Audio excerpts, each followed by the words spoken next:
নমস্কার বন্ধুরা, আজ আমরা জানব এমন এক অস্ত্র সম্পর্কে যা শত্রুদের ঘুম কেড়ে নিয়েছে। এটি এমন এক মিসাইল সিস্টেম যা রাডারে পড়লেই পালানোর কোনো রাস্তা থাকে না।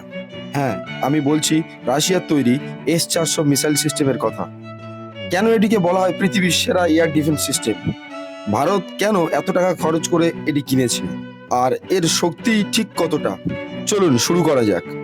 S-400 হলো একটি surface two air missile system, যার কাজ হলো আকাশে থাকা শত্রু বিমান, ড্রোন, মিসাইল ইত্যাদি ধ্বংস করা।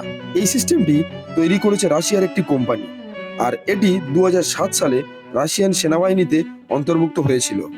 এখন প্রশ্ন হচ্ছে, এটা এত বিখ্যাত কেন? S-400 একসাথে 80টি বস্তুকে ট্র্যাক করতে পারে এবং একসাথে 36টি লক্ষ্য ধ্বংস করতে পারে। আকাশে 30 কিমি উচ্চতা পর্যন্ত এটি টার্গেটকে ধ্বংস করতে পারে। S-400 একসাথে 4 রকমের মিসাইল ছুড়তে পারে: ছোট, মাঝারি, বড় এবং এক্সট্রা লং রেঞ্জ। S-400-তে যে রাডারটি লাগানো আছে সেটি এতটাই শক্তিশালী যে 600 কিলোমিটার দূর থেকে শত্রুর অস্তিত্ব বুঝে যায়। 2018 সালে ভারত রাশিয়ার সাথে 54,000 কোটি টাকার চুক্তি করে, যেখানে ভারত 5টি S-400 ইউনিট কিনেছিল। এর একটাই মাত্র কারণ ছিল চীন ও পাকিস্তান।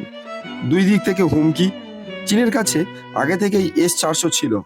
ভারতীয় আকাশ প্রতিরক্ষা ব্যবস্থাকে আরো শক্তিশালী করতে ভারত এই ডিফেন্স সিস্টেমটি কিনেছিল।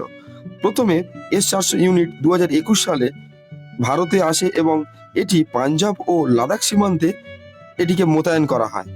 S-400 কেনার সময় আমেরিকা ভারতকে হুমকি দেয় এবং বলে যারা রাশিয়া থেকে বড় অস্ত্র কেনে তাদের উপর নিষেধাজ্ঞা আসবে।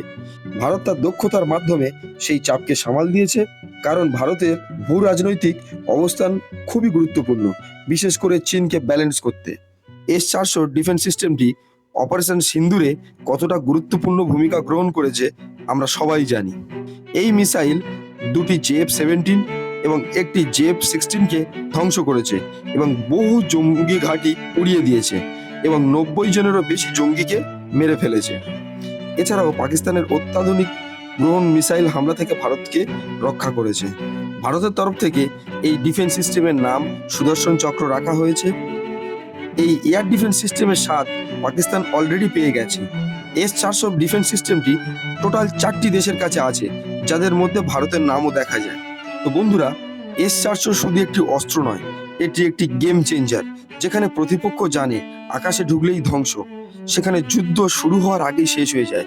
আপনারা কি মনে করেন ভারতের S-400 কেনার সঠিক সিদ্ধান্ত ছিল? কমেন্টে জানাতে ভুলবেন না। ভিডিওটি ভালো লাগলে লাইক, শেয়ার ও সাবস্ক্রাইব করে আমাদের সাথেই থাকুন। ধন্যবাদ।